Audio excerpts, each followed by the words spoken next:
Hey, Christian. I know Ernest is doing a new job this year with the Green Dot. What have you seen from him as he kind of adjusts to that and just general leadership as a captain this season? Yeah, I think Ernest has always been a leader on this team, but just kind of coming into that role, and being here the whole time and seeing kind of that growth has been pretty cool to see. I think what you guys see on the field is one thing, but just in the locker room, in the meeting room, stuff like that, that's something that a lot of people don't see, and he's just really embraced that role, and he's done a good job with that. He was talking yesterday, just kind of needing to, still kind of fine tune his communication, and he pointed to that screen pass to Deebo that led to the touchdown as one. Just kind of as someone who was on the field for that, what was your breakdown of that play? Yeah, I mean, there was we call them kind of some gray looks where it could go one way for a check and could go the other way, and just getting on the same page. You're on the field. I don't know how many plays we had yesterday, but there's bound to be some times where someone on the field will see it one way and someone will see it the other way. And Ernest is kind of that guy that makes the decision at the end of the day which way we're going. So I mean, it happens, but it's just at the end of the day, you tackle him. It's you go to the next play, but unfortunately, that one didn't go that way. So, Thank you. yep. Jordan? Christian, curious about when you guys broke down the film, a couple of things that stood out to you for positive, and then a couple of things that you guys all came together and discussed as wanting to clean up. Yeah, I think the thing that we talked about is the effort and the physicality was there. No one can question that. Just cleaning up some of the execution, the communication that we kind of talked about, and just the coaches getting that cleaned up and just moving forward as a defense. It's so far this year, and obviously some of it's dictated by what the offense is going to do and the types of players they have and personnel they're going to use. But a couple more or a higher frequency of two inside linebacker sets so far, and you being alongside Ernest as the other inside linebacker.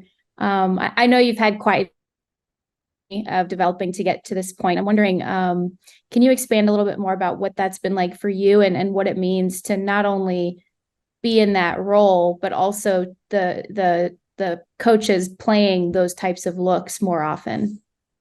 Yeah, just kind of for me coming into that role, with this being my fourth year, it's taken a little bit, and so I've sat in those meeting rooms for a while without really getting to do it. So I'm just kind of waiting on my opportunity and making the most of it once it does come kind of time for that. But yeah, the coaches, I think I said this to you last night, just they always put us in situations where we can be most successful. So whether that's two linebackers, one, three, four, five, like it doesn't matter, whatever they feel is going to be successful for the defense, they're going to do that. And then last for me, you've known Jordan Fuller for a long time. I mean, you guys basically came in around the same time, and he's also been through a lot as a person, as a player. What do you make of him as a person? As a person, I love Jordan, but like I said earlier, like what you guys see on the field, and his leadership there is one thing, but then for him getting that secondary, on the same page, the communication, and then just the way he treats people, he's just a special guy. Yeah, can you expand just a little bit on, because it feels like almost like there's a connective line between himself and you and Ernest. Can you expand on that a little bit more? Yeah, like I think Jordan, he's got those back four or five, on the same page always, and then me and Ernest, and ultimately Ernest, we kind of get the front six, seven, however many there are, and just to give guys, when you have to step up and take that role, to have guys that are respected on the team, and people trust you, it just goes a long ways with some of that communication, and then just the other stuff off the field too. Thank you. Yep. Gary? Hey Christian, what's it been like for you just from a physical aspect, playing so many more, snaps on defense and along with special teams?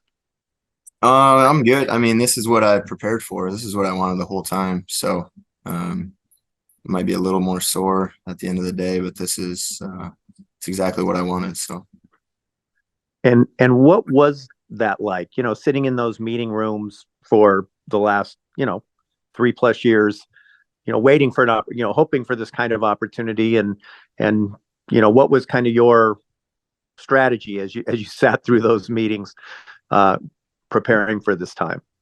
yeah, I mean, for me, I'm always going to be.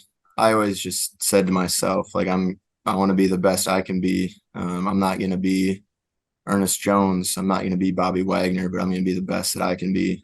And just being a sponge, just getting the most I can get out of those meetings, and then just embracing my role in special teams and really buying into that and getting other guys to buy into that was one thing that I kind of made a priority too. Thanks very much. Yep. Stu? Hey, Christian, kind of along the lines of what Jordan and Gary had been asking you, but when you reflect on just your personal journey to get to this point, what kind of stands out to you as far as a guy who was obviously came in undrafted and played on teams and earned this role in the process? Yeah, I mean, for me, when I first kind of got in the building, my goal was just to stick around as long as I could, and then my goal was to get on the field in a meaningful game. And then my goal was to make a difference on the special teams, kind of get that role. And I don't know, I think you kind of take it as it comes. And, just grateful for every opportunity. Thankful for health, stayed healthy for the most part the whole way through. You kind of take that for granted.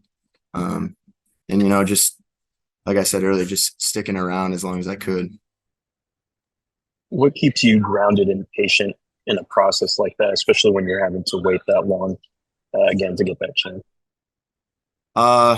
Just I guess the way I was raised, my family, staying down to earth, my faith. There's so many things that are bigger than football. So just keeping that in perspective. And then at the end of the day, I was still playing football, whether it was, the role I didn't maybe necessarily want or what my goal was in the end, but I'm still playing football. I'm 26 years old, and to still be able to go out there and be in that competitive arena, it's just a cool thing. So just thankful for that.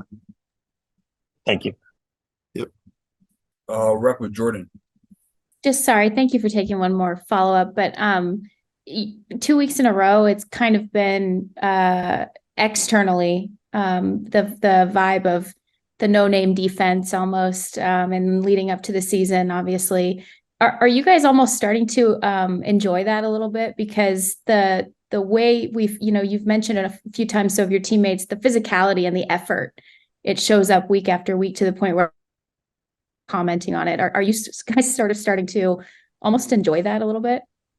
Yeah, I mean, we just try to stay inside out, so whether it's good, whether it's bad, you just kind of embrace what you got going internally. So, but the one thing we can control is the effort, the physicality, the execution. So just rolling out and doing what we can week in and week out is kind of just taking it one step at a time, one game at a time. So. Thanks, Christian.